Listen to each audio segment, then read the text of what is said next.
You're welcome. Don't say I didn't say thank you before I crossed the River Jordan. Oh, I wouldn't.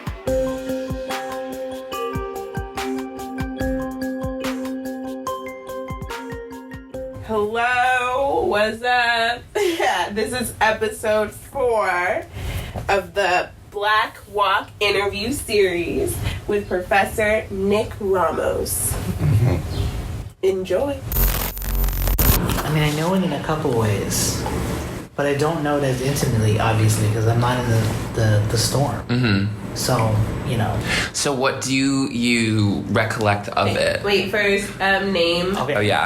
My name is Nic Ramos. I'm a Mellon Postdoctoral Fellow of Race and Science and Medicine at Brown University. Beautiful, beautiful. Okay, so the question was, what do I know of it? Yeah, what do you know of it? What do you recollect? Things that you heard either from students or other faculty or that you observed online. What did you know? What did you hear? Okay, so I'm a historian, so I'll go chronologically. First was this mysterious Facebook post that I actually saw through other active, involved faculty members. I think that here, clearly at Brown, there are faculty members that are invested in students and student activism. And so one of these faculty members I saw was a Facebook friend, and I was like, what is this? And then I was like, I know some of these students.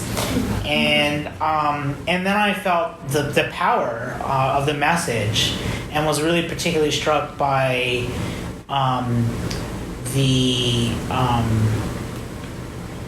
the analysis made by the students in the video announcing the student walkout, that really were thinking critically about the corporatization of the word multicultural,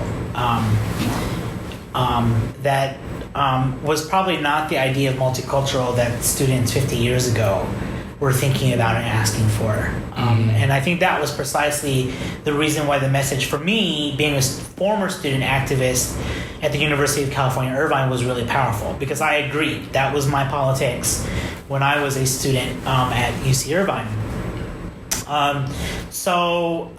Me trying to be the good professor and activist who thinks in solidarity with student movements was, shit, do I have to cancel my class? Literally, that was my first thing. Then I realized it was on Wednesday. Then I was like, but do I still cancel my class?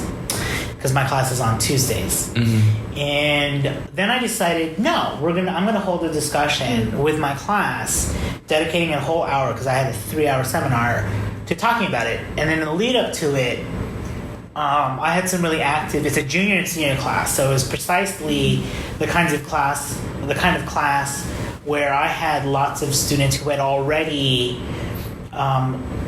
been really active or still are active. Meaning, I understand that there's a culture here at Brown where sophomores are expected to take over the world in their activism. That is, and I think that theoretically that makes sense, because juniors and seniors are just trying to figure out what next steps they're going to take, or so juniors are thinking about their senior thesis, seniors are thinking about where the hell they go, right? So that makes sense that sophomores take a brunt of things. And freshmen are just trying to survive their first year. So totally understood. And so I got a unique perspective from my own students, who not in class but imparted to me that there was a lot of drama going on. And it just brought back some of the things they said brought back a rush of my own memories being a student activist. One of that was the tension between graduating seniors who were associated with particular movements on campus, and how do I put this? It was imparted to me that they were not exiting gracefully from the activist scene, and I just have a life philosophy, which is let people make mistakes, because that's how people learn. Like like for me, and it's especially important I had a life as a union organizer for 6 years before I became an academic. Like nothing teaches people how to organize better than failure, right?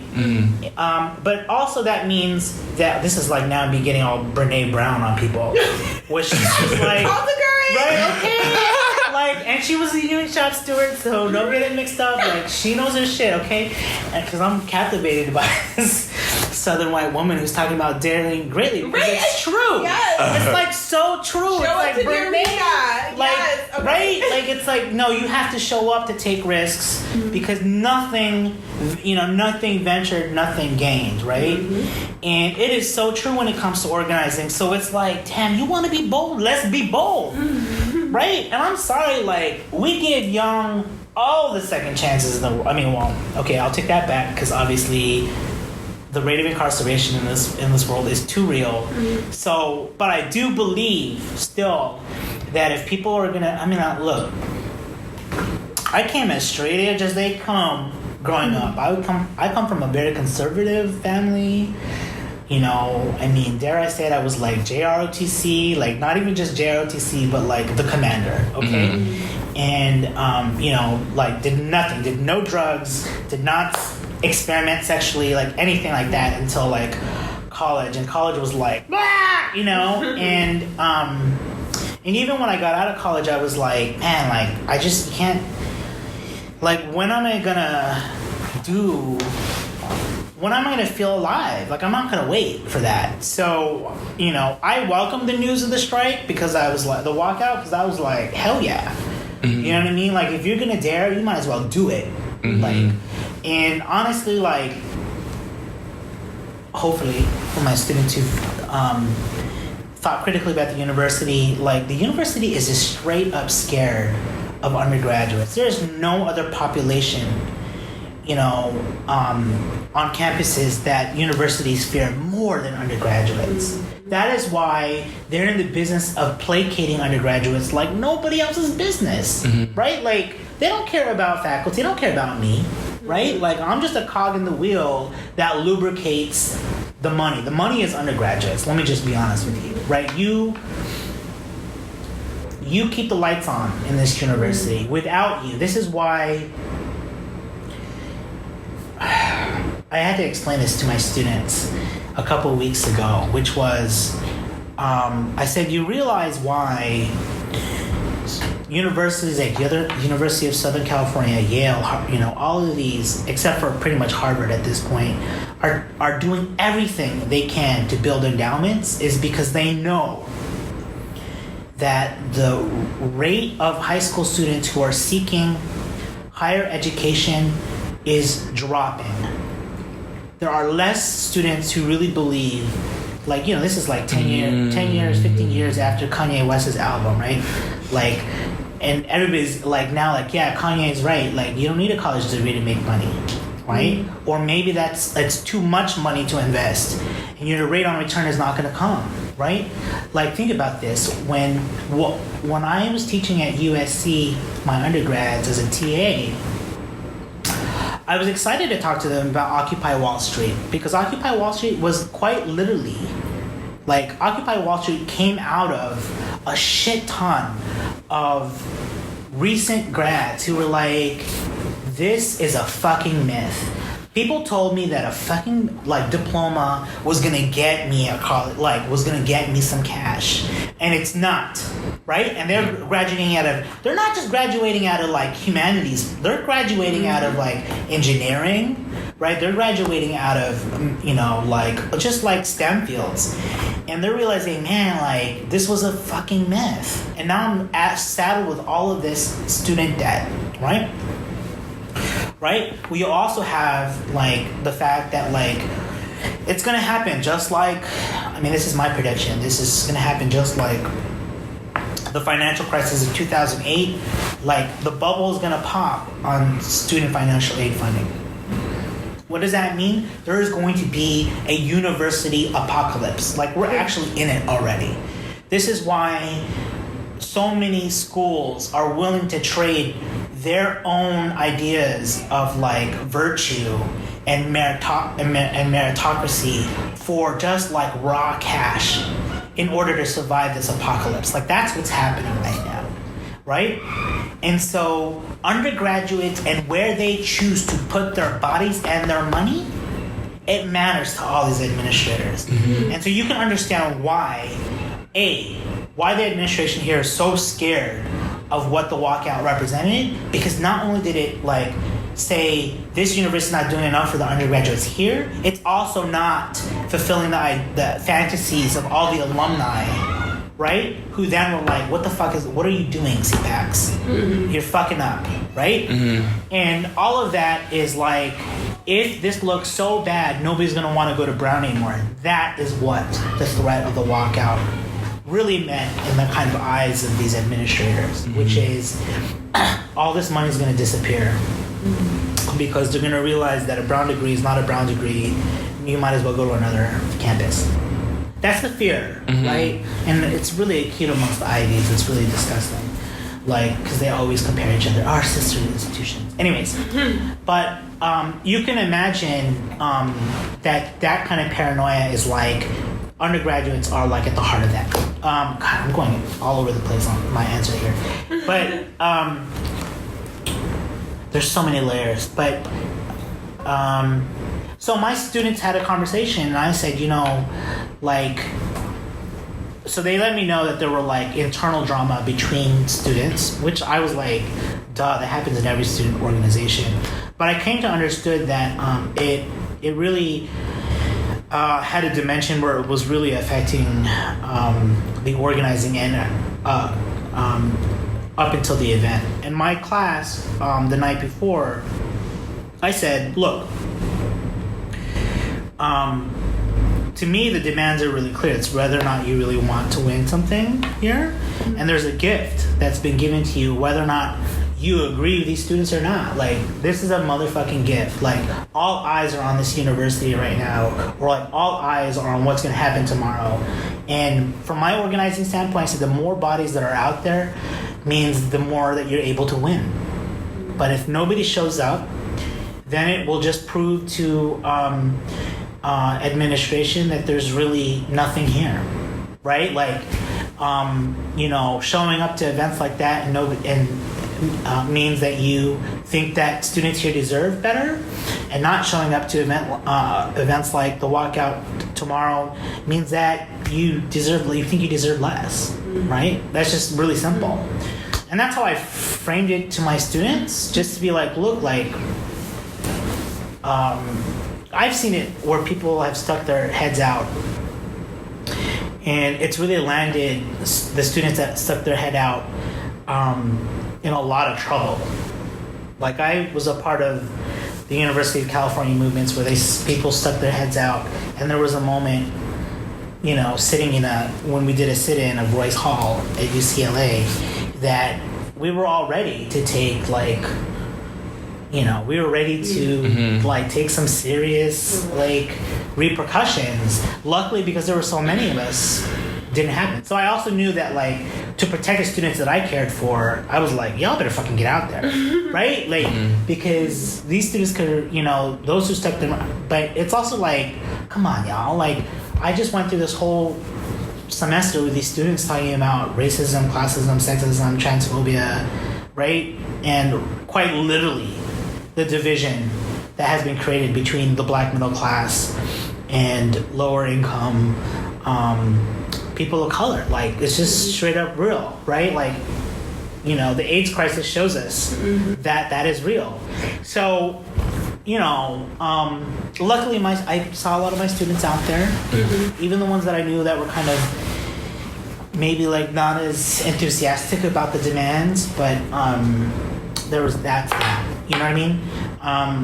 When I was at the walkout, I was really surprised at the tone. Yeah. Now, I have been to a lot of demonstrations and actions in my time. I've seen a whole gamut. Tone is something that, as an organizer, like, I've done vigils before mm-hmm. because the vigil was the right tone. and it felt like a vigil to me. Which is to say, what are we mourning? Right. And right, like what are we mourning? I know. And I, so again, I'm on the periphery. Mm-hmm.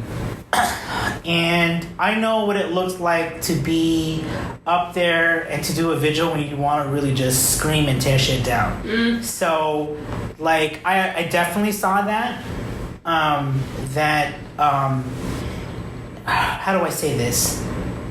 The voice I heard was probably not the voice that brought people to put that Facebook video there in the first place. It was just not. Mm-hmm. And me knowing how power works is there was a mediation of voice that I saw. It appeared to me that there were probably people who stepped into the arena who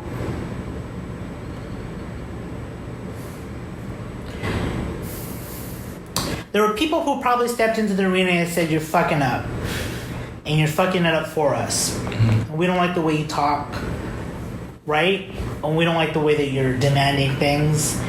And for better or worse, this students who thought they were taking one risk found themselves having to mediate new risks they did not anticipate. And that led to a recalibration, if you will. But it also tells me that, and I see this is the thing why I say I'm on the periphery, which is it tells me a lot about how people see leaders. Because it would have been one thing if people stepped into the fray and people were like, nah, fuck you. You know what I mean? Like, we got this, we know what we're doing, and you just kept leading. But there was probably something, this is just me thinking as a union organizer, like the people that stepped into the fray were actually seen as leaders. Probably not like, and I'm using the word leaders in the fact that like they had force, meaning that they led other people. And particularly because if you want to lead a mass movement, you can't ignore, especially if you believe the people they lead are your constituents, you can't ignore those people. So on this point, I don't actually like.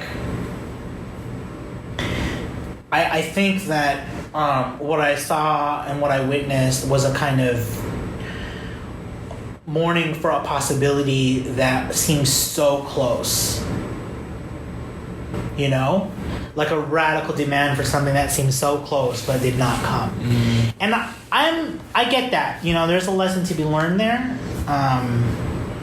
Anyways, so that's how I came to understand it. Okay. Right? Yeah. And I wanted to make sure that the students that I knew personally knew that I saw them, that I see you, I know you, still love you, and don't let this shit beat you down. Because that, like, when that, you know what I mean? It's more like, how can I give a message to say to those students, like you don't think for a minute that you weren't misunderstood. Because I totally understood what you were doing. Okay? All right. Beautiful. So a little on like the mediation bit. So I think like one theme that I think this is true of like a lot of places and like a lot of organizing, I would imagine, is that first this I guess. On one of the tensions that we were trying to navigate is like having a sort of like abolitionist orientation toward the university and just like get rid of the university, and also this like reformist one that is like more palatable, like increases in like the Black student populace. And I wonder if in the past you've had experiences navigating that like line, and how you did that, or thoughts on like where the overlap is there, and like what kind of like non-reformist reform looks like when you're trying to like end something like this. Yeah, I mean, part of it I think is what the difficult thing is that Lord. Okay, so I'll be honest. Now that I am a cog in the wheel of the university, like I am. God, I wish I was in, but not of the university. But in some ways, I am both at this point. That I'm. If you ever seen the movie The Matrix, I'm like the Oracle. Like I'm embedded in the system, and like I will gladly move out of the way when people say it's time for you to move out of the way, Professor Ramos. You know what I mean? Like it's that level. But I will say this is that I do think that whenever people choose the university as the target of change, like or the product from whence we will receive an idea of equality and justice, I just don't believe the university is the site for that. Like just fundamentally, right? Like the purpose of the university is to the purpose of the university as we know it is too indebted to ideas of elitism that I think it's very difficult to envision that. Now, this is to say that, so if I take, Fred Moten and many other people's idea of abolition, right? Like which is basically like living in a society that it would be unthinkable to cage people, right? That you could imagine. So then, because I do the hospital, right? That's like my site. Is like, what would it mean to have systems of care that do not inflict harm? Now, this is a better than kind of the prison one because we can still accept the fact that we still need to furnish care for each other, right? So if we abolish the hospital, you with me? That on the other side of that world that we envision, like when we get there, that there would be something that we could recognize in our era, in our time right now, as the hospital. We just wouldn't call it that on that other side. There would be a new, different word, or maybe it's the same word but have different meaning. Does that make sense? I do believe that if abolition was achieved, that there would be something that we would call a university on the other side. We may not call it that, or we may not understand it as the same way that we understand it now. The difficulty of that is for some people is like, so what does that mean, right? So when people ask for reform at the university or change in them, it's like the question is, for me, is what are those demands trying to perfect? Does that make sense? So like, when we ask for admissions reform, what are we trying to perfect, right? What are we trying to fine-tune? What are we actually trying to achieve? And sometimes there's unintended consequences of that, right? I don't... and this is why when I was a part of the University of California and we were trying to lift the ban on affirmative action, what was called SP1, SP2 at the University of California. We achieved it, but what did we replace it with? This like whole system of comprehensive admissions that still did the work to it's really fucked up now because the university, you see all of these numbers of black undergraduates at UCLA is like a dismal number. Same at Berkeley, right? And so we did nothing, even though we got rid of, you know what I'm saying? Like, yeah. And we replaced it with this system that was like, well, we just want to find all the African Americans that went to private schools, right? Like, we just want to find all the African Americans that went to private schools and then attract them to UCLA, right? And so that's who UCLA tries to admit. But guess what? Like, that's the same population that Harvard, Yale, Brown is going for, right? So, of course, too, it's also like people don't know at in California, like UCLA is pretty much going to an Ivy, like no joke. You know what I mean? But then people are like, but it sounds like it's a public school, which is like fuck that class politics. But anyways, all I'm just trying to say is that for me,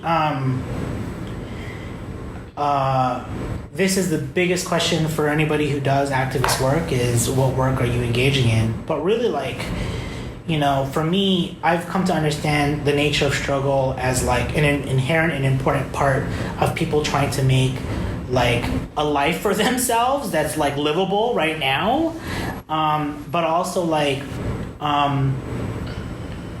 we can't even begin to think about, I mean, if we're ever going to get to that other side, we have to start doing something.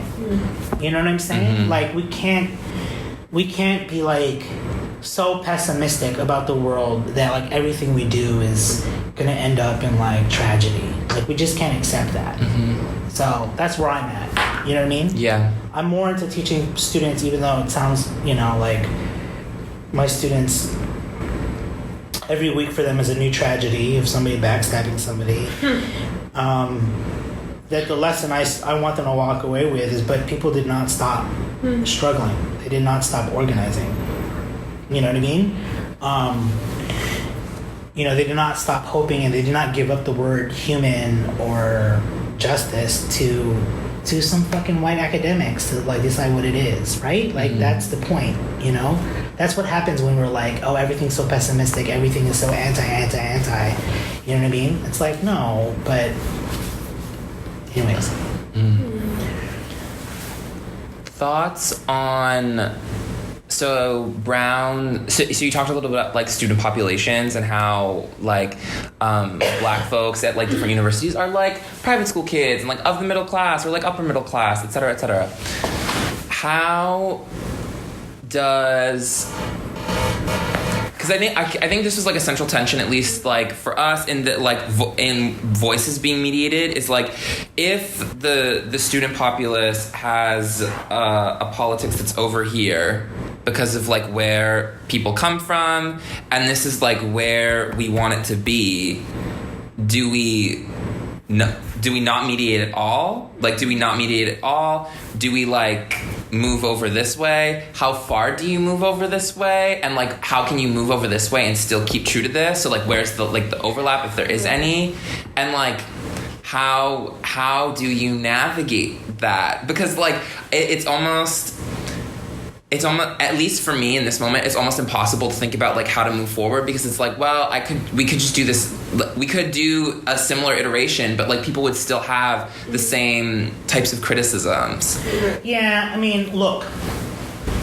And especially when the action isn't necessarily for them. Yeah. You know? Yeah. I'll also say that, I'll also add that like, those weren't the only criticisms. I think a lot of criticism had to do with like process and stuff like that, so it wasn't all about the demands, but I definitely think there was like a lot of people who were just like, whatever on the demands. Yeah, I mean, look, oh gosh, so a couple of things I'll just note. One is, let's just be real. Like, when black students walked out 50 years ago, they had nobody but themselves. Okay? And now you're dealing with a university where there are like people of color in powerful positions, right? And what you're pointing out here, you have students of color that don't even recognize themselves necessarily in the same way that black students 50 years ago understood themselves as students of color, okay? Now, it's difficult for me because, I'll be honest with you, like I teach a seminar course where 90% of my students are black. Like this is traditionally my African American health activism course. And I didn't really realize this until the first time I taught it, because I didn't really realize how much wealth was in the room when I was teaching the class. Because I didn't realize that when we were talking about, particularly by the 1960s and 1970s, where you have a huge schism opening up historically between a black middle class and like a black working class, that the interest of the black working class ends up looking like respectability politics, and the of the middle class, right? And the black working class ends up being like,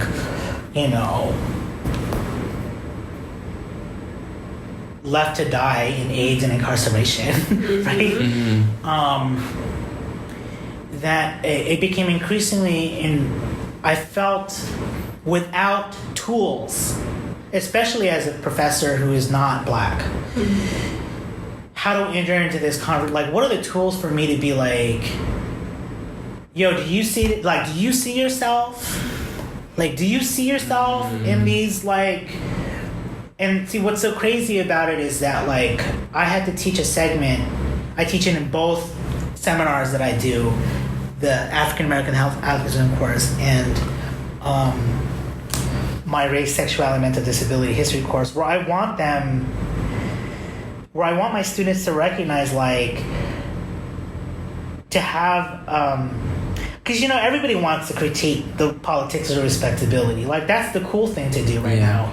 But I'm like, yo, like, if you grew up in the family I grew up, like, that's the politics you grew up in. I'm sorry. You know what I mean? Like, you're going hard after your mother, is what I was trying to say to these folks. Number one, like, let's understand that. To understand that so that you can now at least have a legitimate conversation with your parents around, like, have a language yourself, to actually, like, have a conversation with your relatives around politics and respectability. Like, A, that's straight up. But B, recognize yourself within that. Like, recognize that. And I only think that is only important because so often I'm like, people go so hard against the politics of respectability when, like, black work, like, middle class consciousness is formed out of that. And if it is true that, like, as we say, systematically, Brown, Harvard, Yale, UCLA, UC Berkeley go hard after private school,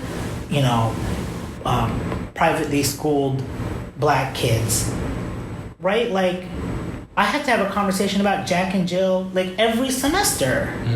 Because I have students that have been in Jack and Jill, right? And they had to talk about their feelings about how they came up in that world. And so, like, I am just trying to struggle with how do I say, like, you may walk around in the world as black, but what is it to walk down the street without the same kinds of fears?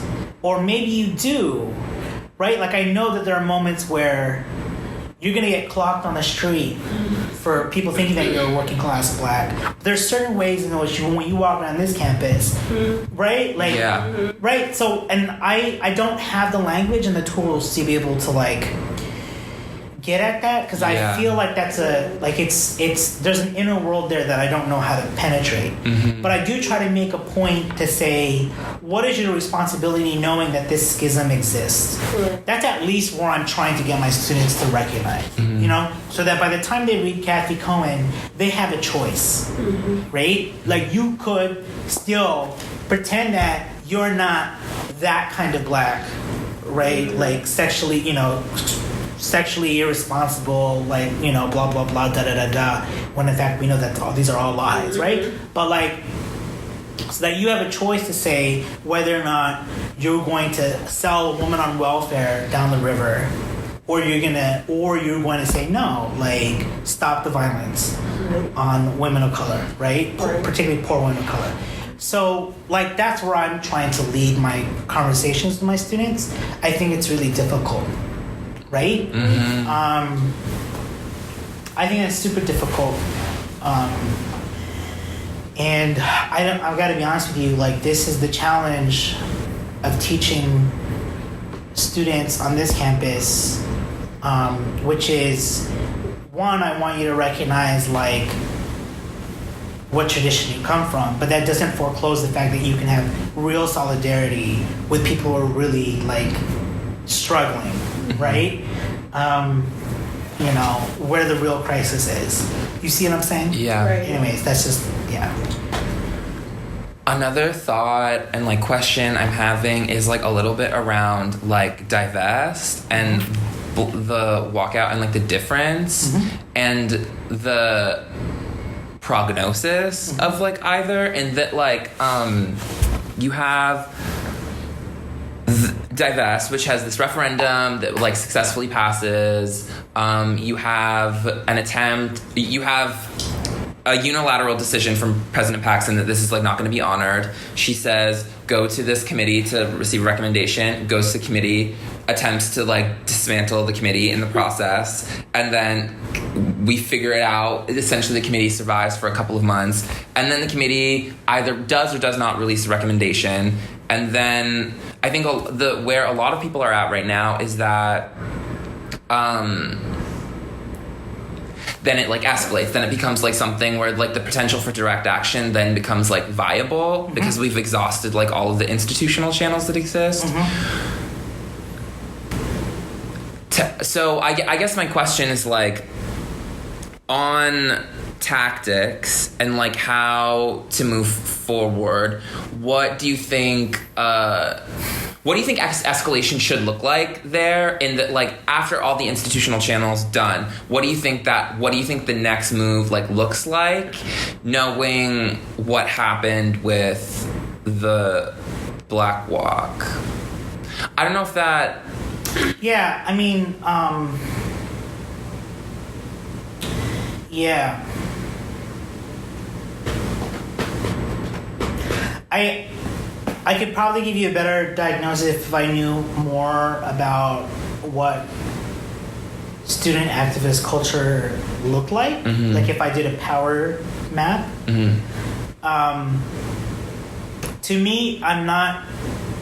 What it feels like to me is that there's enough of a student movement here that was powerful enough to pass a referendum.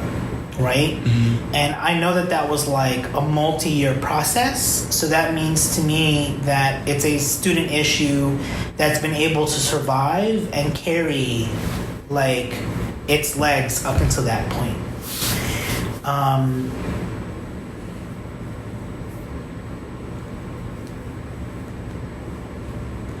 The question is like what an appropriate form of escalation would look like given the current power of the students involved. Whether or not that infrastructure, now when I'm saying infrastructure, leaders, right? Leaders, mechanisms, a lot. Like what is the next big thing, right? Like naturally I would say, well shit, like obviously like a demonstration would be the next big thing, right? The question then would be is like who needs to be engaged to actually pull that off, right? And that is the only way you could figure out what's achievable next, right? Now I'll tell you right now, as a student activist, we chose to be really strategic about how we got to a large demonstration. We knew that we couldn't pull it off. Like we had to build, meaning that there were like we had to carry larger and larger amounts of people through different actions, right? So that when we made a call, people would show up. You know what I mean? Even though, let's just be honest, there were like 5 of us. You know what I mean? Like our goal was to like make every faculty member feel like they were always at one point or another, always surrounded by a Filipino who wanted Tagalog and Filipino studies. Like we wanted them to be scared of every Filipino, right? Like literally that was our goal, right? Which is like, even though we're 5 of us, that it felt like every Filipino was for Tagalog and Filipino studies. And so all of our stuff, right? And that meant that we had to like build bigger and bigger lists, right? Like each event would become gradually more and more people so that you had like a core that all of the people, all the stakeholders in the quote unquote Filipino American community, the leaders of like, so when we finally got to a big rally, like every leader of every major Filipino American organization, fraternity and sorority, whatever, blah, blah, blah, showed up. right?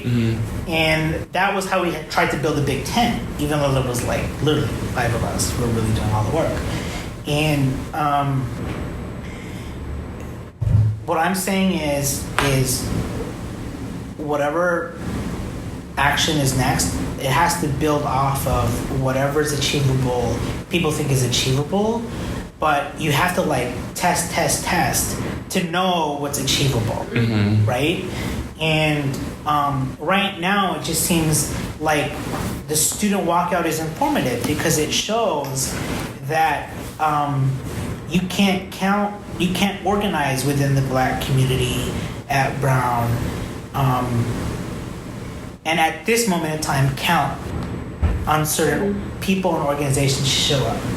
Does that make sense? Like, what's great about that is now we know. Okay? So now it's like you have a whole bunch of targets that you know at least, right? But if we're talking about divest, that is a much larger population that you're thinking about. So, like, if you were going to build a tent, like, what did that tent look like?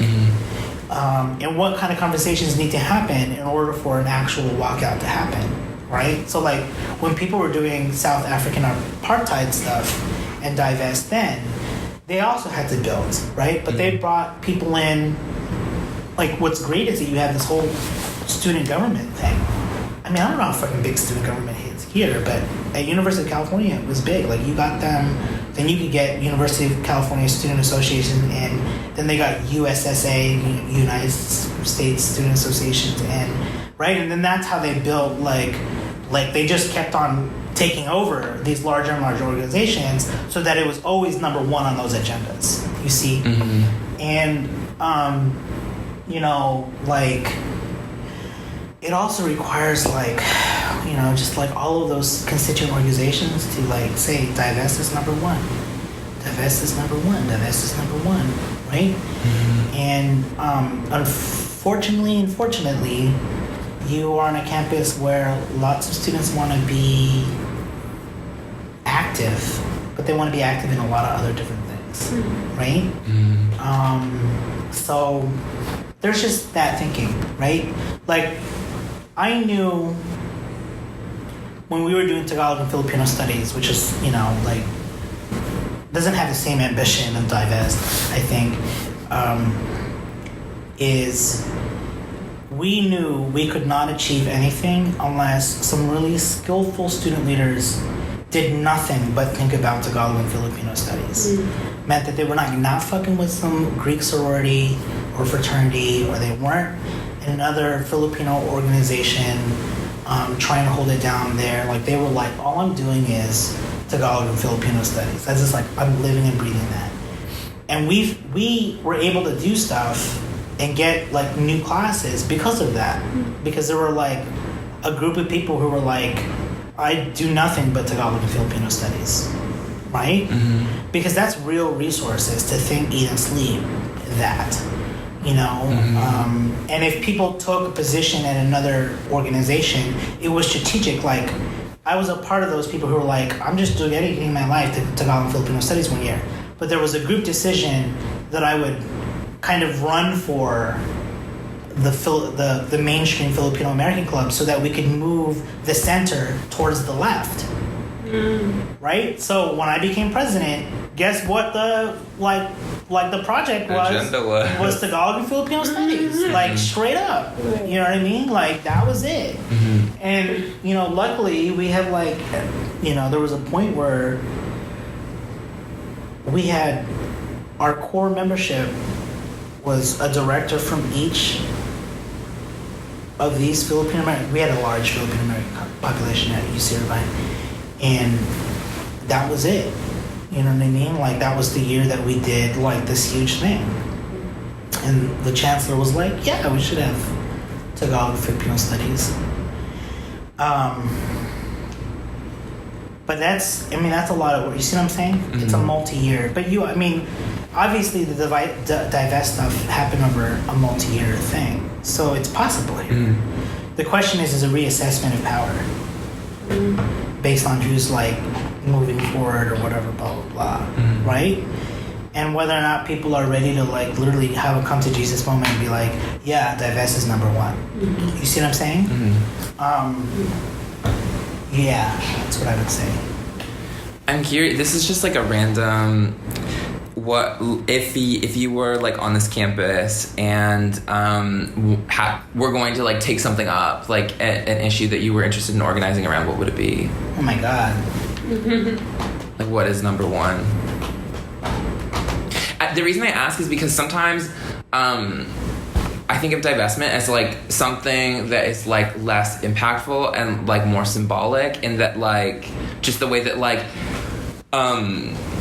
if we sell our like stocks, securities in different companies, it doesn't like necessarily affect like the demand for those things, and so somebody else just buys them and they're owned by other people. Whereas like there might be other things that could be like more like tangible, but also like if a university was to actually divest from something, it might like set a trend, and then like others would, and then it would actually like bring the demand for the stocks. But anyway, just yeah. You know, I don't know what that would be. You know, I know that the demand that the university recognized that there should be more.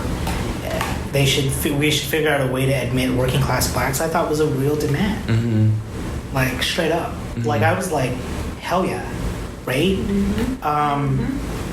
You know what I mean? Like, because essentially what the university has done is out-contracted its like work of diversity to all these private schools and magnet schools that then like become feeder schools. So like the university achieves this idea of like, you know, diversity that is just like admitting people. I mean, this is saying that this is also saying that, you know, like I recognize that students can come here and have their own journey and come to their own conclusions around politics, but like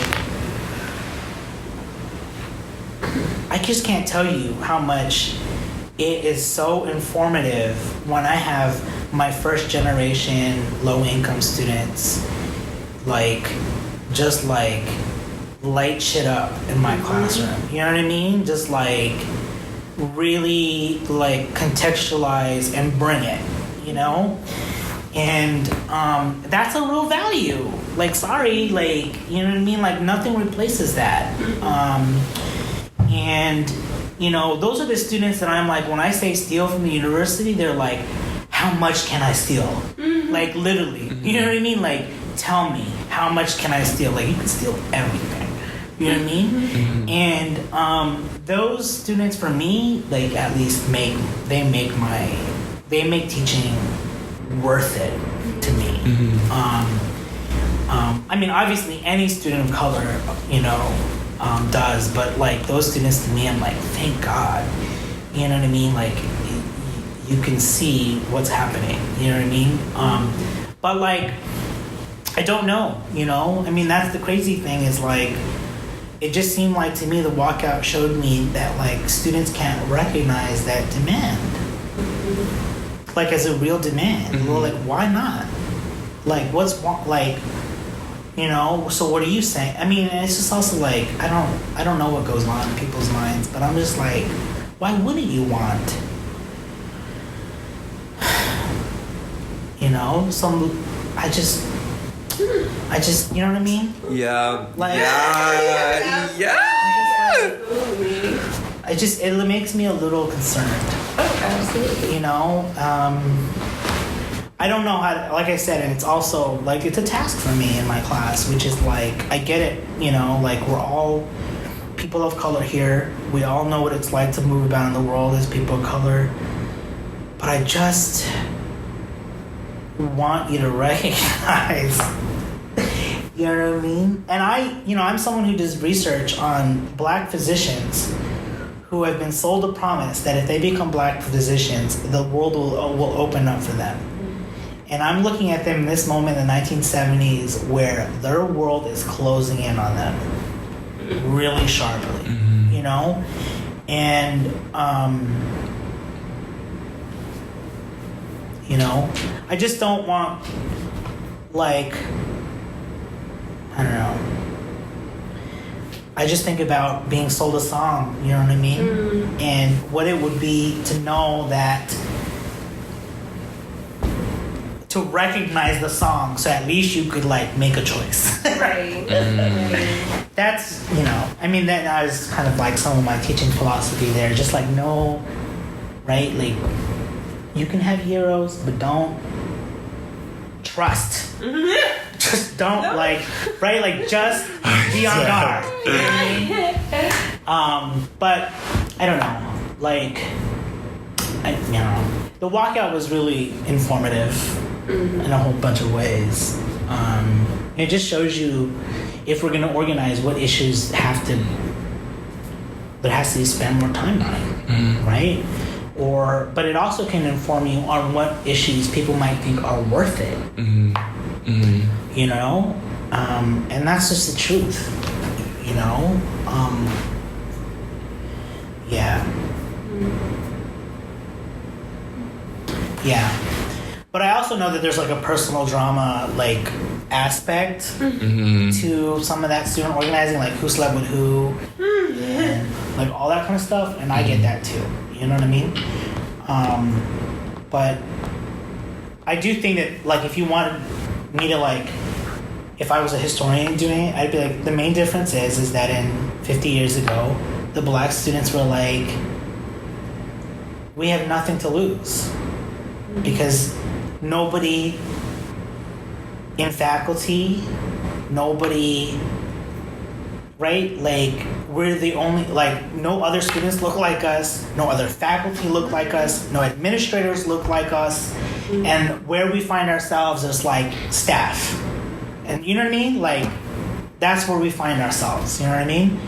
And now you're in a university where, like, it's just, I don't know, students like did not identify. Now I find like when I meet student activists, they're like, oh, but we don't want to upset administration. Who the fuck cares? You know what I mean? Like, who the fuck cares? Like, they're not going to,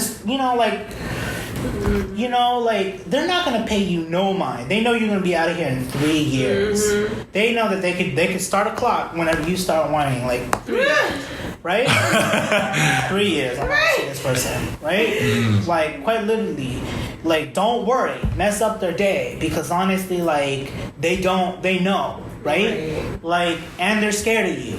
And they know that, like, it's gonna be more of a problem if they don't deal with it. So, like, I almost feel like there's too much difference around students. This is, like, what I don't understand here is, like, you know, like, when I tell students, like, don't you just feel like burning it all down? Like, I want them to be like, yeah, I feel like burning it down. You know what I mean? Yeah. You know what I mean? But most of the time, I'm like, some students here, I'm like, why are you grabbing the pail of water right now when I'm trying to light some shit up here? You know what I'm saying? Like, yeah. And I don't, that's what bothers me a little bit. Because it's like, whoa. Irksome. Right? Like, do you understand how power is working right now? Right. And I was one of those students who was like, I mean, I was really annoying to administrators, you know what I mean? Like, there was a moment in time where I literally was, like, trying to campaign against, like, the multicultural center director. Like, didn't help my career because she's still, like, in the circles that I transit in. But, like, I mean, we actually have a pretty good relationship now. But, like, you know what I mean? Yeah. Right. Yeah. Like, why are you trying to defend these motherfuckers out here? Yeah. Because urgency is a gift. Like, nobody gets urgency to do something quite like tomorrow's walkout. Like, that's quite literally what I was telling them. I was like, look, it's a gift. Whether or not you believe it came right or wrong, blah, blah, blah. Like, you know what I mean? Like, people came after MLK for talking shit, right? Like, no, like, we didn't love MLK until... Right? Like, until people started talking about commemorating him through a day, okay? Like, let's get it real, right? Like, he was assassinated for a reason. People did not like him, you know? So what I was just trying to say is that, like, that's what that walkout felt like to me. It was like some bigwigs, you know, from some other, like, came down from the mountains and were like, yo, you're fucking up shit for us. And it's like, wait a minute. In my head, I'm like, but wait a minute. Like, and see, it sounds like to me that some students were swayed by that. And then some other students were like, but quite literally, this is like we're doing all the work that you failed to do by creating urgency, right? And urgency is not something that particularly, like, if I was a fucking administrator of color, I'd be like, thank God for these fucking kids. Thank fucking God. Because what they're doing is they're making my fucking work easier. Right? Yeah. Because instead of writing this 20-page report, I could just do the damn thing. Mm-hmm. So I could have just... But see, the problem with these administrators is they didn't do the right thing, which was being like, yeah, CPACs, like, it's really cool. Here's what we're going to do, right? Like, here's what we can do, right? Rather, they were like, this is what it feels like to me. So my speculation is that CPACs went to them and they were like, okay, let me figure out how to, like, you know, put up the barricades. Like, you know what I mean? Let me be your police accomplice. Which is to me like... No, that's so real. Right? And it's like, you know what? Like... Yeah, I'm sorry, but the administration's... I mean, not still, but like, I don't know. I feel like a lot of people still like coming...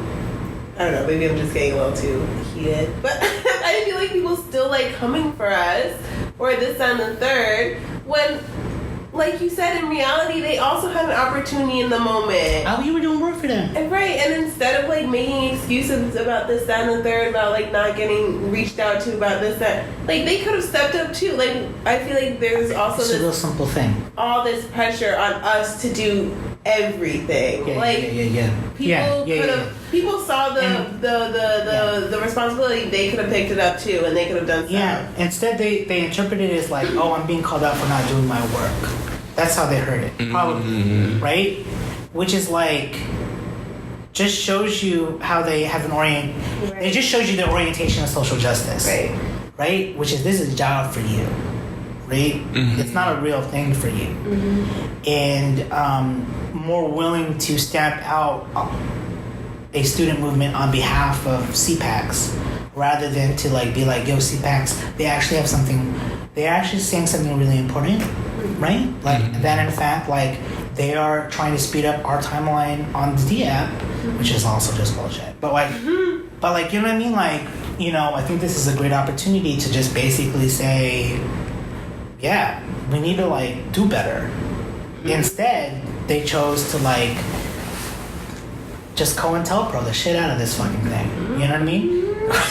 I'm sorry. I'm speaking out of turn. Gagging. like, you see what I'm saying? Like, I've been in enough student organizing spaces, and like, just like, I mean, I've been a union organizer. I know when the bosses come in.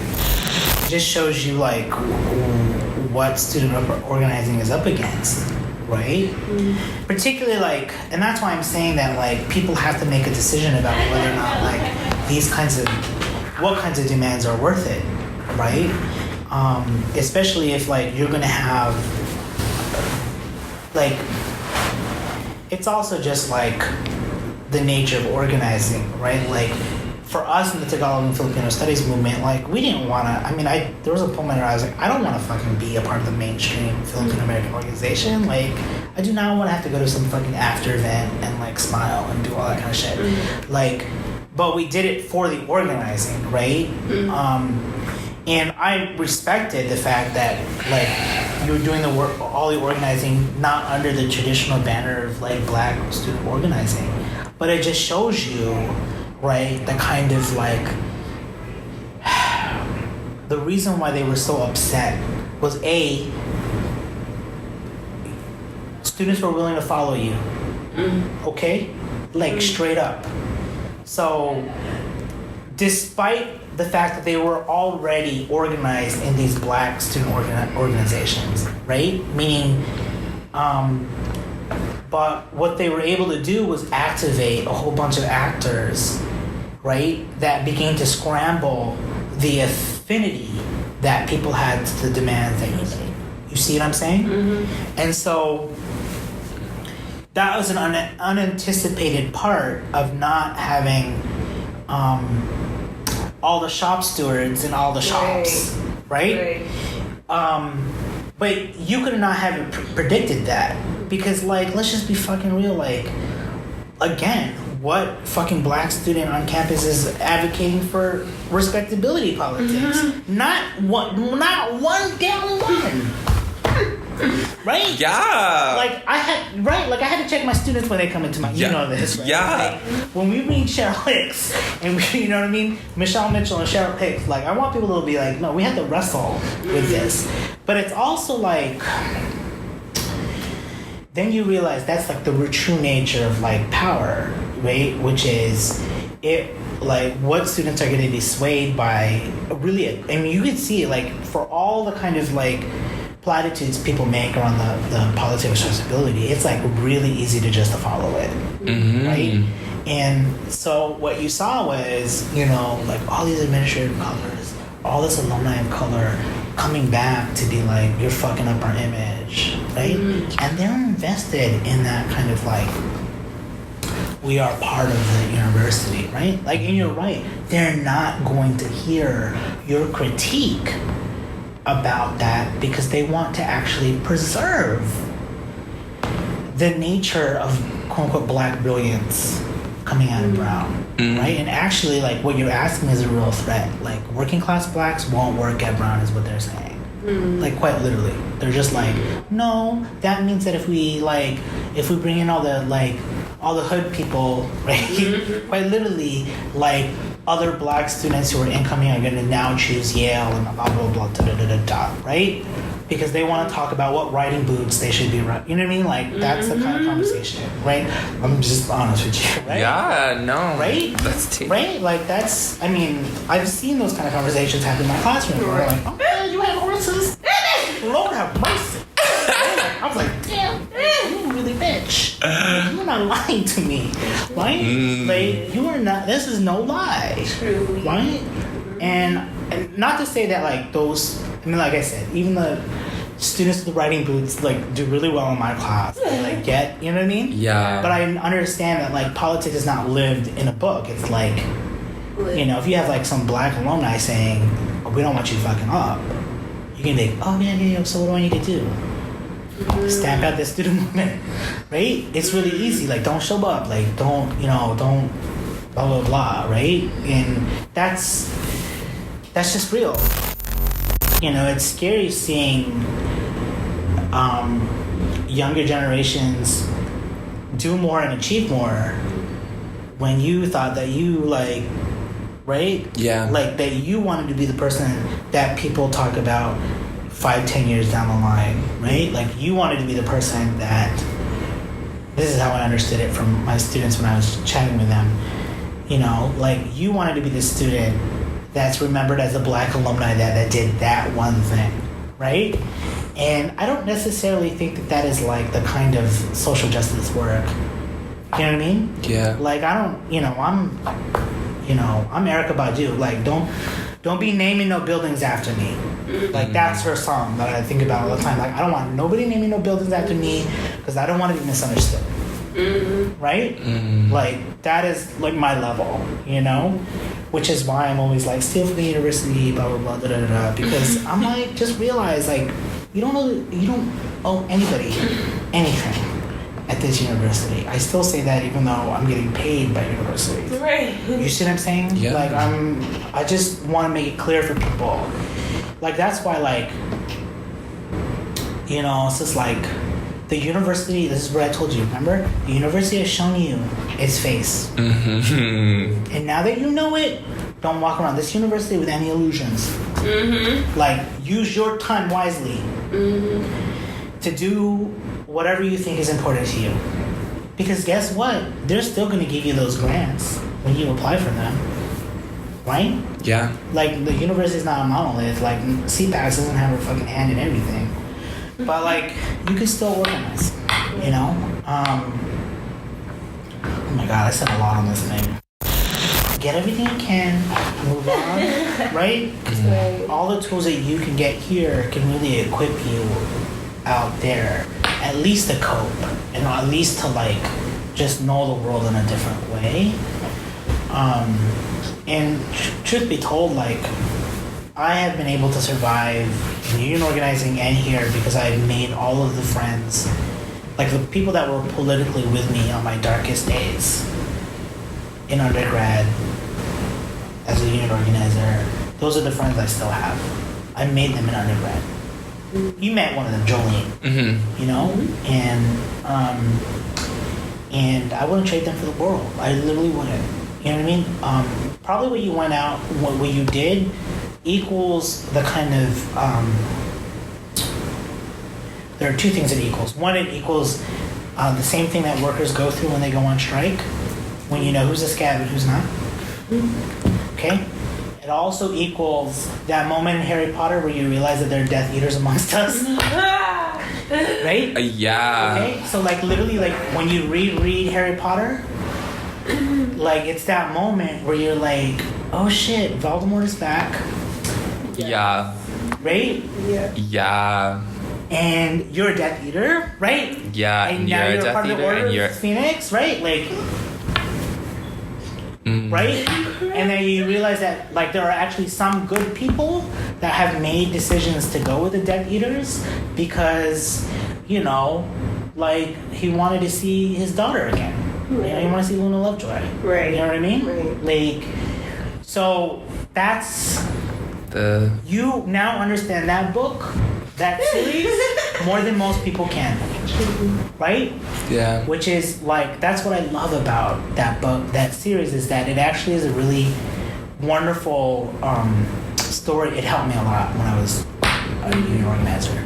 Because that's what workers go through when they're asked, are you for the union or not?